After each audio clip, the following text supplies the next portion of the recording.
sneak peek at Black Adam. The first trailer for me was a little bit generic. Let's see how this one does for me. My powers are not a gift, but a curse. Born out of rage.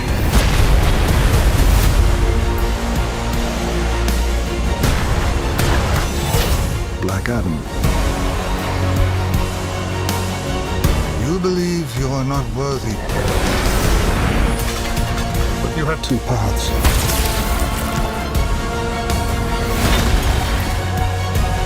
You can be the destroyer of this world, or you can be its savior.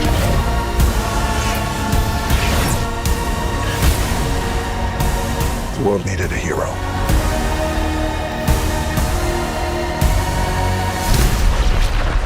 Instead, it got me.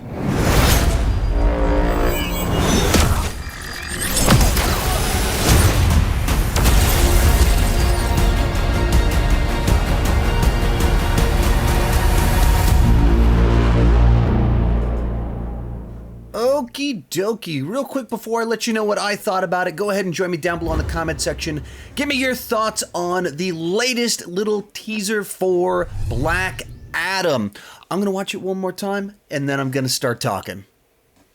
So this is one of these projects that's kind of been around forever. They've been talking about making a Black Adam film for over a decade. They've had Dwayne "The Rock" Johnson cast as Black Adam going back years and years and years.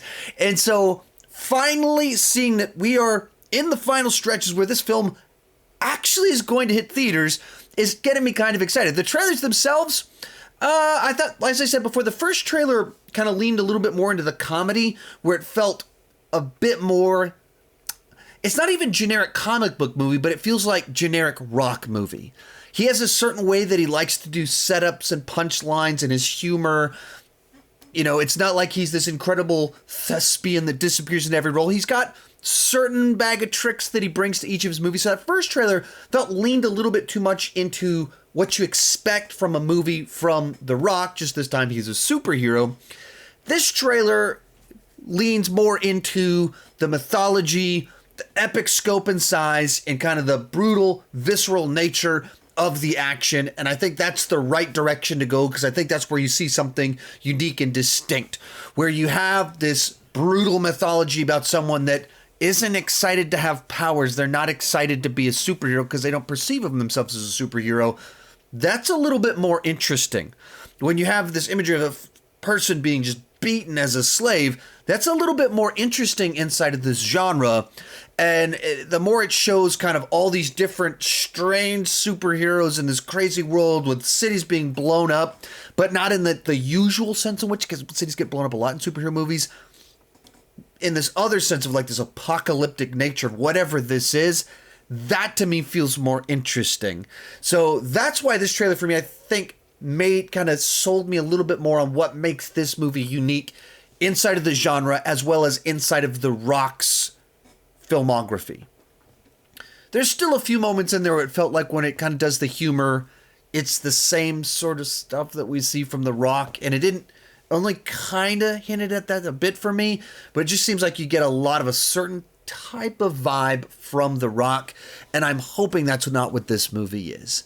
I think The Rock tends to work with certain directors multiple times, same people over and over again, because he likes to do things a specific way. And so he just did a movie, Jungle Cruise, with the same director, and then all of a sudden he gets him again to do a superhero movie. I'm assuming there's a connection there. Rock like working with this guy. The Rock has a vibe with this guy, and I'm hoping we get more of the director moving The Rock than The Rock moving the director into the same kind of vibe. And I like The Rock. I like his movies, but there's a certain sameness there. You can be wildly different genres, but you get a certain sameness when the director isn't the one that's kind of calling the shots, making things happen, and when The Rock kind of has more influence on it. When you have a project like this he's been working on for a very long time, I'd assume he has a lot of influence, and I hope we really let the mythology be the thing that's distinct here. We really let kind of the visceral nature of these effects and the lightning and the smashing into things and buildings crumbling down and planes crashing. That be the thing that's distinct here, not just another movie of The Rock raising his eyebrow, smirking, and throwing quips. We'll see what happens. So I have my expectations for this one aren't super high. I'm not expecting to be terrible, but I don't think too many of The Rock's movies are terrible. That's almost the problem, is that they're just like right there in that mediocre middle too often. And I don't want this to be there. I think there is something here that can be very interesting. He obviously has the body to be a character with these godlike powers. So I hope this is something really special in his filmography, not just The Rock does a generic superhero movie. Let's see what happens. Let me know what you thought down below. Check out my other coverage from San Diego Comic-Con right over there. Thank you so much for watching, and keep talking movies and TV too much. Bye-bye.